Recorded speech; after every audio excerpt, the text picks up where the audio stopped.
Подписывайтесь на канал Здоровье и будьте здоровы, и мы начинаем. Каковы причины? Апноэ сна происходит, когда мышцы мягкого неба, небный язычок, часть мягкого неба, расположенная в верхней области и направленная в сторону языка. И язык и миндалины расслабляются во время сна, что приводит к сужению дыхательных путей, вплоть до полного их закрытия, и остановки дыхания на несколько секунд. При этом в организм перестает поступать кислород и задерживается вывод углекислого газа. В результате ваш мозг посылает вам сигнал к пробуждению для открытия дыхательных путей и возобновления дыхания. Это может происходить много раз за ночь и делает невозможным нормальный сон для людей, страдающих СААС. Каковы признаки и симптомы? Многие люди страдают апноэ сна.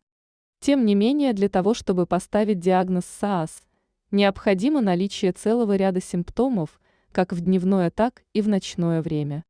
В дневное время основным симптомом является чрезмерная дневная сонливость ДС. Другие возможные симптомы в дневное время связаны с нарушением сна и ДС и включают усталость, легкую потерю памяти, невозможность сконцентрироваться.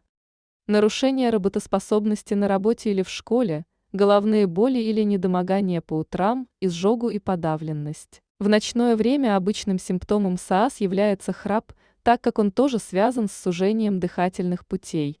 Возможно, ваши родственники или друзья наблюдали у вас остановку дыхания и сообщили вам об этом. Возможно, вы просыпаетесь несколько раз в течение ночи, ощущая удушье или одышку.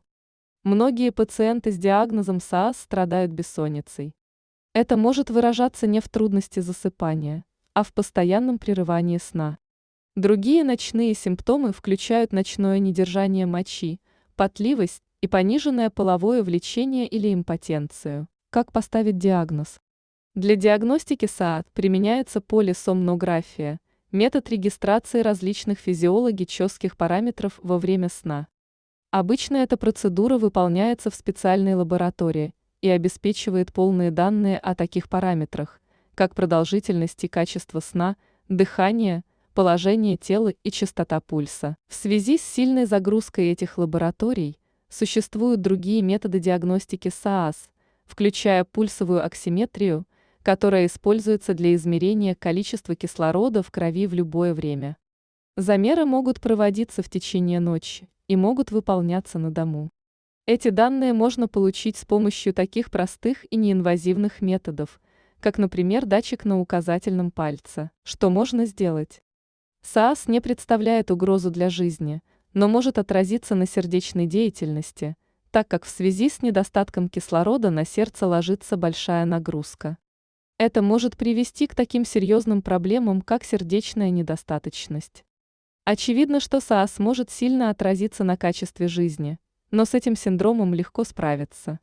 Существует целый ряд мер для самостоятельной борьбы с ним, а также ряд процедур, которые вам может рекомендовать ваш лечащий врач. Храп и ночное апноэ, синдром обструктивного апноэ сна – очень распространенная проблема, с которой сталкиваются более 30% взрослых людей.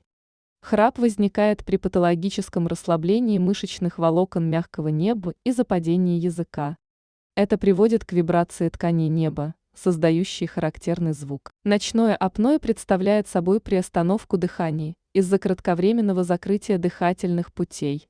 Остановки дыхания сопровождаются всхрапываниями, их число может достигать 500 на протяжении 5 часов. Основные жалобы при обструктивном апноэ сна – храп, общая слабость, повышенная утомляемость и сонливость в течение дня, нестабильное артериальное давление, головные боли, увеличение веса, частые мочеиспускания ночью. Причины появления.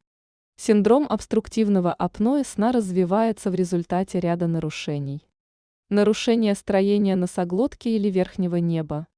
В эту категорию входят полипы, искривление носовой перегородки, индивидуальные особенности строения челюсти, неба, неправильное положение нижней челюсти, удлиненный язычок. Функциональные нарушения, вызывающие сужение глотки у спящего. Недосып, переутомление, регулярное употребление алкоголя и курения, снижение уровня гормонов щитовидной железы, Эти функциональные нарушения могут приводить к падению тонуса мягкого неба. Храп и особенно апноэ требуют серьезного внимания и лечения, так как могут приводить к множеству нарушений в работе мозга, дыхательной и кровеносной систем. Последствия нарушения дыхания во сне. Сам по себе храп не опасен. Его появление – индикатор нарушений в работе организма, которые нужно найти и устранить. Появление апноэ – грозный сигнал, показывающий, что нужна помощь врача.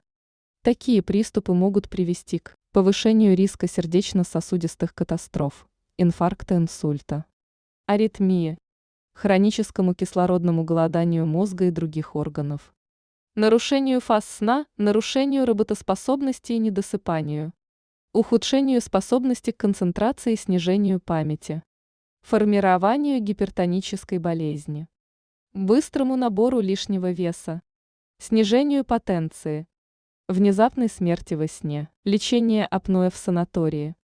Современная медицина предлагает множество методик устранения храпа и апноэ. Наиболее эффективным будет лечение храпа в санатории в Кисловодске.